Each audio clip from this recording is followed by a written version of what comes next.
Hello everyone, now let us discuss about in vitro in vivo correlation. So what is IV-IVC? For controlled release or extended release formulations, since the dissolution or the rate of drug release from the formulation is the rate limiting step in the appearance of a drug into systemic circulation, it is possible to establish a relationship between the release of the drug in vitro and its release in vivo. So establishing a relationship between the in vitro dissolution studies and in vivo drug absorption is nothing but in vitro in vivo correlation. Coming to the significance of IV-IVC. IV-IVC is nothing but in vitro in vivo correlation. And with the help of IV-IVC, we can predict the plasma concentration time profile of a drug from its in vitro dissolution. They provide a better understanding of release of drug from the body. These correlations reduce the number of in vivo tests required to perform for approval. They reduce the regulatory burden and provide an economical benefit. And they also help us to set clinically meaningful dissolution specifications based on the predicted plasma concentration time profile. These are some of the points which cover the significance of in vitro in vivo correlation. Coming to the evaluating, when we evaluate the predictability of correlation, how can we evaluate the predictability of correlation?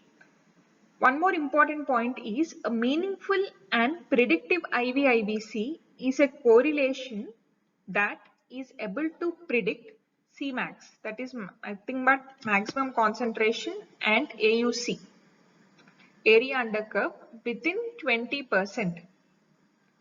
That is, the difference between the test and the reference sample should be within 20%. This is an FDA guidance, FDA guideline. There are two ways for evaluating the predictability of correlation. The first one is internal predictability and the second one is external predictability. Coming to internal predictability. Internal predictability refers to the ability to predict the pharmacokinetic profile of the formulations that were used to develop the correlation. So the pharmacokinetic profile of the formulation that were used to develop the correlation are used. When it comes to external predictability, it refers to the ability to detect the profile of a lot of or a formulation that was not used to develop an IV-IVC. Whenever pharmacokinetic profile of the formulation that is used to develop correlation is used, that is called as internal predictability. Whenever we detect the profile of a lot or new formulations that were not used to develop an IV-IVC, in such case the predictability is nothing but external predictability. And usually in USA and Europe, the bioequivalence studies can be waived based on the IV-IVC if the predictable mean AUC and the Cmax of the test and reference do not differ from each other by more than 20%. This is also a IV-IVC guideline. In case of US and Europe, the bioequivalence studies can be waived if the IV-IVC correlation is less than 20%. That is the difference between the test and the reference sample. If it is less than 20%, then based on this IV-IVC correlation only, we can waive the bioequivalence studies in case of USA and Europe. Coming to the categories of IV-IVC, there are mainly three categories or three levels. They are level A, level B and level C. Coming to level A, it is the highest level of correlation. When it comes to level B, the level B uses statistical moment. When it comes to level C, it establishes a single point relationship. So the highest level of correlation in case of IV-IVC are level A. Let us discuss in detail about level A, level B and level C. Coming to level A correlation, it is the highest level of correlation and represents a point-to-point relationship between an in vitro dissolution and in vivo input rate of drug from the dosage form. In level A, the important point is a point-to-point relationship between in vitro dissolution profile and in vivo drug profile is seen. Here, we compare the percentage of drug released in vitro to the percentage of drug absorbed. In case of level A correlation, we compare the percentage of drug released versus percentage of drug absorbed.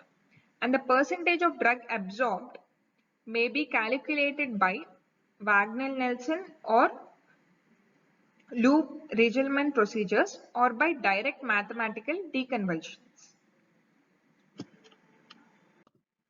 Coming to the advantages of level A, as we have discussed earlier, here a point-to-point correlation is developed and all the in vitro dissolution data and in vivo plasma concentration time profile data is used. All the data is used.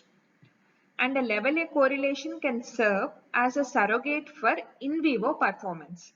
Because it is a point-to-point correlation and highest level of correlation is seen, if we have a level A correlation, it can serve as a surrogate for in vivo performance.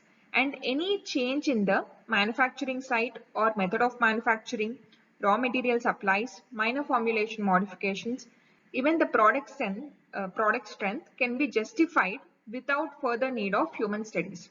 If we have a level A correlation, any change in the following parameters can be justified without human studies. Coming to level B correlation. The level B correlation, as we have discussed earlier, it utilizes a statistical moment theory. In this, the mean in vitro dissolution time is compared to either mean residence time, MRT. MRT is nothing but mean residence time, or mean in vivo dissolution time. Here, the in vitro dissolution time is compared to mean residence time or in vivo mean dissolution time. The level B correlation uses all the in vitro dissolution data and in vivo plasma concentration time profile data similar to that of level A, but it is not a point-to-point correlation. Level A is point-to-point correlation, whereas level B is not a point-to-point correlation. Because it is not a point-to-point correlation, different profiles can give the same parameter values. And level B correlation alone cannot justify the changes in the formulation such as site of manufacturing, excipient source, change in the strength of the dosage form, etc. Coming to level C correlation is not a point-to-point correlation, whereas level A and level B are level A is a point-to-point correlation and level C is not a point-to-point correlation. So level C, if a level C correlation establishes a single point relationship. Level C correlation, they establish a single point relationship between dissolution parameter such as percentage drug dissolved at a given time and pharmacokinetic parameter of interest such as area under curve or Cmax. This is an important point. Level C correlation establishes a single point relationship between a dissolution parameter and a pharmacokinetic parameter. And the level C correlation is used in the formulation selection and development. Level C correlation is used in the formulation selection and development. And if we establish a multi-level level C correlation, it relates, in case of multi-level level C correlation, it relates one or several pharmacokinetic parameters of interest to the amount of drug dissolved at several time points of the dissolution profile. Here, the amount of drug dissolved at several time points can be compared with several pharmacokinetic parameters if a multi-level C correlation is established. And if one can develop a multi-level C correlation, it may be feasible to develop a level A correlation. If there are multiple level C correlation, we can develop based on that data, we can develop a level A correlation. The examples of level C correlation are dissolution rate versus absorption rate, percentage drug dissolved versus percentage drug absorbed, and the maximum concentration, maximum plasma concentration versus percentage drug dissolved in vitro, and serum concentration versus percentage drug dissolved, etc. So as you can see, these are or these all are examples of level C correlation, and if a multi-level C correlation can be established based on all that data, we can develop, or it may be feasible to develop, a level A correlation.